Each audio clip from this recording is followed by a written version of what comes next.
Hello, everybody, and welcome back to another episode of Coder's Corner. Joining me again is Veramed's resident SAS and programming guru, Hector.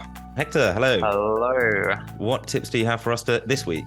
So this one is quite a general tip. I'm just going to talk about some ways you can use nested queries in PROC SQL. I think PROC SQL probably quite intimidating for some. Others will love it, as I do. I did a Fuse presentation, coding tips and tricks, all about PROC SQL. And nested queries was featured heavily in that. I think they're so useful. They're sort of really where the power of SQL is for me. So for those who don't know, if you are using PROC SQL and you start your query with create table, so you're creating a new data set, you'll follow that with a query, and the query will basically have variables in it, and then it will say, you'll tell it where to get those variables from, and then you'll do stuff like subsetting, and if you've got any summary statistics, you'll tell it how to group what variables you're grouping by and stuff.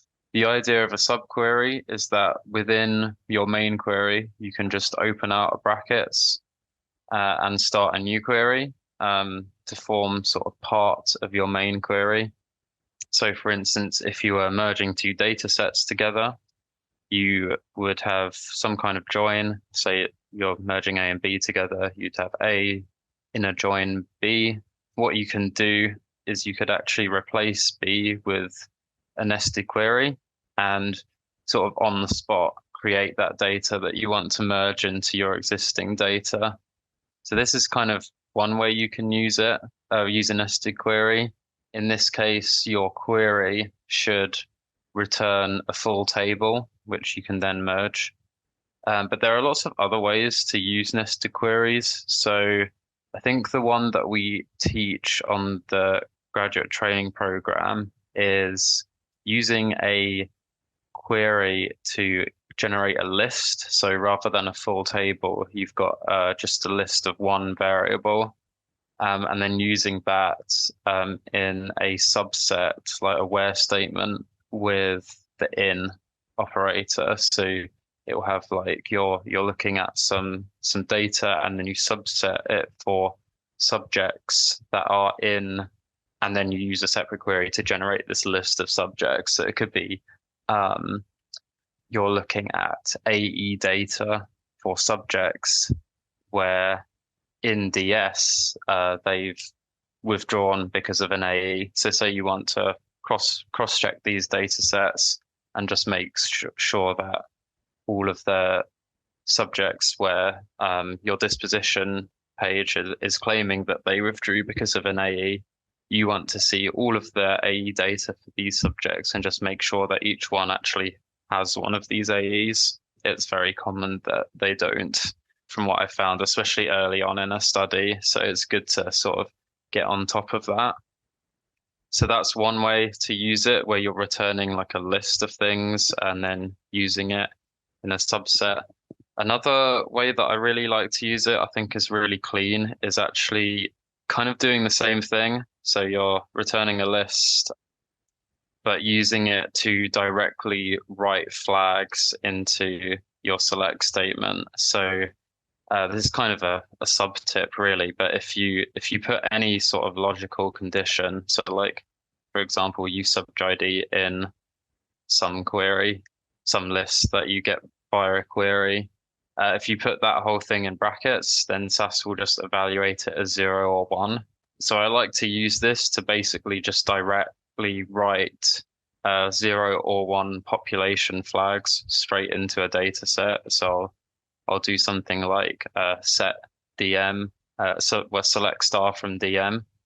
And then in addition to star, I'll just select like use subj ID in, and then I'll do in the subquery, it will be select use subj ID from EX. So say they've got some exposure data, that means they're in the safety population, and you can just do that in one step. You don't have to worry about actually merging data sets together just to see if one subject is in another data set. I think the final sort of idea with nested queries is using it to return a single value. So say it's like the maximum value of an entire a variable through an entire data set, and then you can use that directly in like any calculations. You could say if you wanted to query your range of values for a certain response, say you're doing a figure program, you could query your values to get an idea of what you want the y-axis scale to be. And then you could you could use that in your PROC SQL in a calculation. So say you want to choose the maximum of or the minimum of your data of like 100, or the maximum value that you've got in your data set. So if you've got values that go over 100, you'll just cut the y-axis off at 100 and worry about how to display those values later. Or if you don't have any values that go up to 100, you'll just keep all the values the same. Something like that you could do. And it's the message is to just think about if you are using nested queries and getting into it, think about what shape that query is going to generate and how you can use that, because you can use, based on what it is, you can kind of use it in a surprising number of places in your main query. Bit of a caution for using nested queries. So obviously, because they're nested, you can't see the result of the query. You can only see what comes out of your main query. This means that if you do use nested queries, you should be very confident and very sure that you know what they're going to produce. We had, I think, a common case is where if you're using it in a merge, so part of your join, if you are expecting your query to return something that should merge in one-to-one with your data, but then say you get new data and it changes, and then suddenly that's not the case, you'll be doing a many-to-one merge. And if you've got maybe a couple of them in a row, that will mean that your data sets will grow really quickly. So we had a case of this where our server kind of slowed down because someone made a data set that was about 1 gigabyte in size, and it just filled up the server because they had just a few mergers in a row. I think it was in a macro loop, but previously this had been one-to-one, and then suddenly it became not one-to-one, and the data set sort of grew exponentially. So yeah, just a little caution, word of advice there. In general, I'd say actually writing nested queries and using them to do stuff like cross-checking data sets is really fun, and something that is really, really hard to do with like lots of data step merging. So I definitely recommend that people give it a go. And I think it's one of the most fun parts of SQL programming, as well as one of the best ones to use. Excellent. Yeah, it sounds like a very useful way of using PROC SQL and just making your code more efficient, really, and slightly more accurate and easier for you to sort of like cross-check potential data mistakes, etc.